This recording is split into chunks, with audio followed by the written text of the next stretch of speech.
The flight from Panama to Florida was supposed to be a routine trip, just a few hours in the air. The plane, a small Cessna, hummed along smoothly over the vast expanse of the Caribbean Sea. I was a passenger, just one of 6 people on board, including the pilot.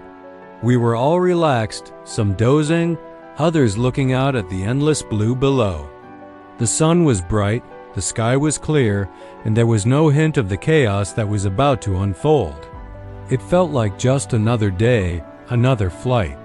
Little did we know, our lives were about to change forever.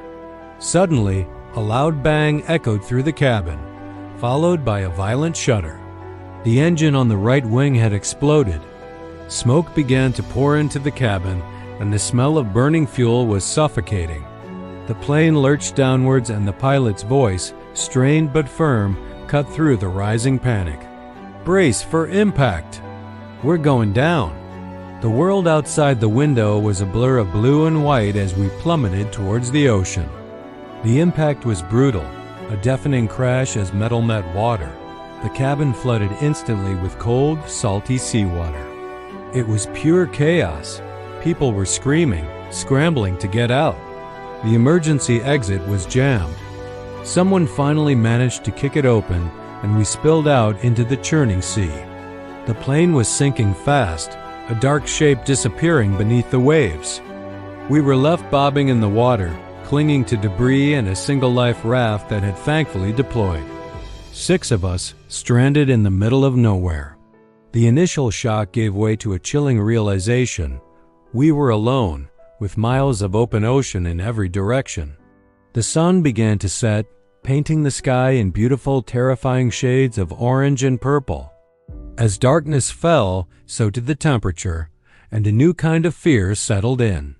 We spent the first night huddled together on the raft, shivering and soaked. The sea was deceptively calm, a black mirror reflecting a canopy of stars. It was a strange and terrible beauty. We rationed the few emergency supplies we desalvaged, a couple of water bottles, and a single bag of pretzels. Hope was our most precious commodity. We took turns keeping watch, scanning the horizon for any sign of a ship, a plane, anything. Days blurred into one another. The sun beat down on us mercilessly, and the nights were freezing. We saw sharks circling the raft, their fins slicing through the water, a constant, menacing presence. Dehydration and hunger became our constant companions. Conversations dwindled, replaced by the quiet desperation of survival.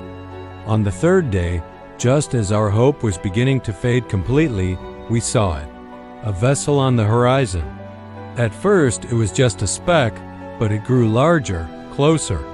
We screamed, we waved, we used the last of our energy to signal it. It was a fishing boat, old and rusty, but to us it was the most beautiful sight in the world. As it pulled alongside, several men appeared on deck. Their faces weren't friendly. They weren't rescuers. They were pirates.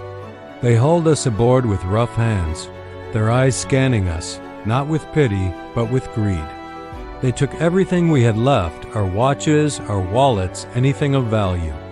We had traded one nightmare for another. They locked us in a small, dark hole below deck. The stench of fish and bilge water was overwhelming. We were their prisoners. They gave us just enough food and water to keep us alive, but their intentions were clear.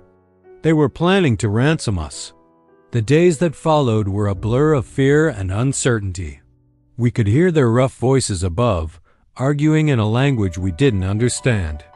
We tried to keep each other's spirits up, telling stories of home, of the lives we desperately wanted to get back to. But with each passing day, the hope that had sustained us on the raft began to wither away in that dark, cramped space. It felt like our ordeal would never end. Then, one morning, we heard a different sound, the drone of a helicopter. It grew louder and louder until it was directly overhead. Shouting erupted on the deck, followed by the sound of commotion. The door to our hold was thrown open, and standing there were soldiers in uniform. It was the Coast Guard. They had been tracking the pirate vessel and had staged a raid. The relief was so immense, so overwhelming, that it was physically painful. We were guided onto the deck, blinking in the bright sunlight. The pirates were in custody, their reign of terror over. As the helicopter airlifted us to safety, we looked back at the ocean, a place of both our near demise and our miraculous salvation. Touching down on solid ground was a feeling I'll never forget. We were weak, gaunt, and traumatized, but we were alive. We were survivors. We were taken to a hospital where our families were waiting. The reunions were emotional, a tidal wave of tears and embraces. In that moment, all the pain, all the fear, all the suffering of the past week washed away, replaced by an incredible sense of gratitude. We had faced the wrath of the ocean, the cruelty of men, and we had endured. We had made it back from the brink. The journey to recovery was long, both physically and mentally. The nightmares and the memories still surface from time to time. But that experience also taught me something profound about the human spirit. It taught me about resilience, about the will to live that burns within us even in the darkest of times. It showed me the power of hope and the strength that can be found in sticking together. Every day since has felt like a gift. It's a stark reminder that life is fragile and unpredictable, but it's also incredibly precious. Never give up, no matter how dire the situation seems. Thank you for listening to my story. If you found this inspiring, please like, share, and subscribe for more tales of survival and human strength.